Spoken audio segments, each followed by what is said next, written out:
Hey guys, welcome back to Planet Tyro. I'm your host, Donald Wonder. I'm just sitting here relaxing and I want to talk about a book, a very short book from an author that I've become a big fan of, Michael J. Sullivan. He wrote one of my favourite fantasy series to date, the Right Era series, which has got high acclaim across the world. It actually just had a very successful Kickstarter for its next book. But this book I'm speaking about now is not part of the Right Era series. It's a standalone science fiction book by the same author. And I wanted to see what he would do different in a completely different setting with a different genre. And I was impressed with what I saw, and I want to talk about Hollow World. Stay tuned.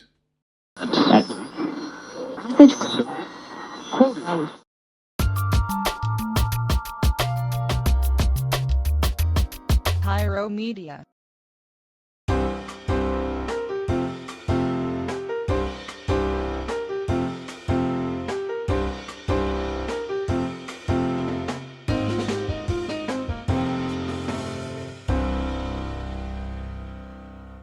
Okay people, so we're talking about Hollow World. Hollow World is a 2014 science fiction book written by Michael J. Sullivan, as I just said, the writer of the Right Era, the wildly popular Right Era series. And this book had a Kickstarter, a very successful Kickstarter to get this book out, because a lot of the fans wanted to see what this book was about, because I think it was based off a short story Michael J. Sullivan wrote. I might be wrong about that, but I know he had this already written, and now with the fans' help, we got to put this out there. So what is Hollow World about? Well, before we get into the plot, I do want to say Michael J. Sullivan said that he was inspired by the Time Machine, and there are a lot of similarities to the Time Machine in this story, but it focuses on a 40 to 50-year-old man called Ellis. He's having problems with his wife, and he's having major health issues, and his life is just coming to a head. Now, the story is set in modern times, like let's say now 2014, and his life is just, he's at a point where things are just not going well, and things come to a head where he decides to pull the trigger on a side project that he's been working on, which is a time machine. He's figured out what other scientists, popular scientists, couldn't get right with the time machine, and after his life pretty much goes to shit, he decides that, you know what, I've got nothing else to lose, and I'm going to hit the time machine and go into the future. Now, one of the things that's interesting about this book is he sets the time machine at a certain time and things don't go the way he expects, and he ends up in a totally different, well, let's just say he got more than what he bargained for. And this book, I'm not a political person, but this book has a lot of food for thought on politics, on society, and where he ends up is a very interesting society with a very interesting type of people.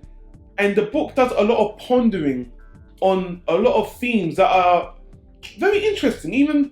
I think even just a casual reader would find the food for thought here very interesting, because we deal with issues of what is love and what does love mean in terms of sexuality, what is right, racism, prejudice, humanism, like living in a society that's full of peace. And I mean, it explores so many things that I think the Time Machine did touch on and other movies did touch on, but Michael J. Sullivan does it in a really nice way with this character. The main character, Ellis, he's an old man coming to the end of his life, and he was a little bit naive, too naive for my liking, especially when another secondary character that we find along the way comes and, well, turns out to be somewhat of an antagonist. And these two characters, they become the focal point of the story because their ideologies are slightly different. And I just found the main character naive and annoying. But that's fine, because he's meant to be written that way. I don't have to like the main character to enjoy the story, but there was points I was just like, you can't see what's going on here. I mean, the clues are right in front of the character's face, but he chooses not to see them. So it ultimately ends up being a little bit predictable, but this story is a food for thought story where we're talking about things about the future, about people, about society, about love, about relationships, about marriage, about all these things. It's done really, really well. A negative to the book, I guess it can come off kind of preachy in a sense, but Michael J. Sullivan's writing style is never boring. And I listened to the audiobook again, and it wasn't done by, is it Tim McElveen, the guy who did the Right Era series? It wasn't done by him this time, and I love that narrator. But the guy who narrated this audiobook, it was good. This is a short read, and it's very small scale. It's not a really big adventure. It's a thinking man's book that just focuses on specific points and that's a science fiction book. Yeah, the science fiction element is about 40, but the ideology and the theory and stuff we're thinking about society is more 60%. So I'm gonna give this like a low solid B acquired taste. If you like science fiction, if you like books that delve into ideology, into society, into the thinking of the human race and what we're doing here, it hits on a lot of very thought-provoking topics, and it's not bad. It's not bad. I wasn't expecting anything really. I didn't know how Michael J. Sullivan would how he would go from a fantasy writer to a science fiction writer. But his writing style is enjoyable. It's fine enough. I wasn't bored by it.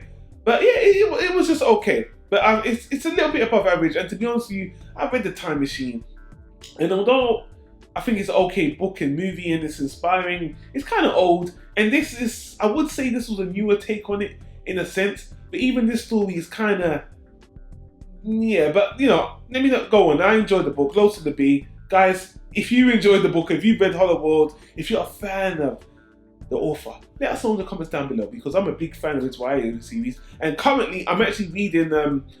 I've read some of his prequels, and another book is coming out. And I know I'm just changing the topic completely, but guys, if you follow the author, you know it's all about YA. But I am interested in his writing style, and I do support the author because I love his do it for yourself, self-publishing attitude and stuff. But guys, if you don't know what I'm talking about, check out the YA review, because I went more into that in that book. But let's leave it there, guys. Thanks for watching, guys. Hit that subscribe button if you want more content direct to your channel. And a big shout out to the author, Michael J. Sullivan, because he's an awesome guy. Spoke to him on Facebook. I love authors that just connect with the people, and this is one author that does that. So enough of the high praise, guys. Until the next video, I'm going to say thanks for watching, and click the annotation on the right to get all the other media discussions we do on animation, books, movies, TV shows, what have you. And until the next one, I want to say thanks for watching. Peace.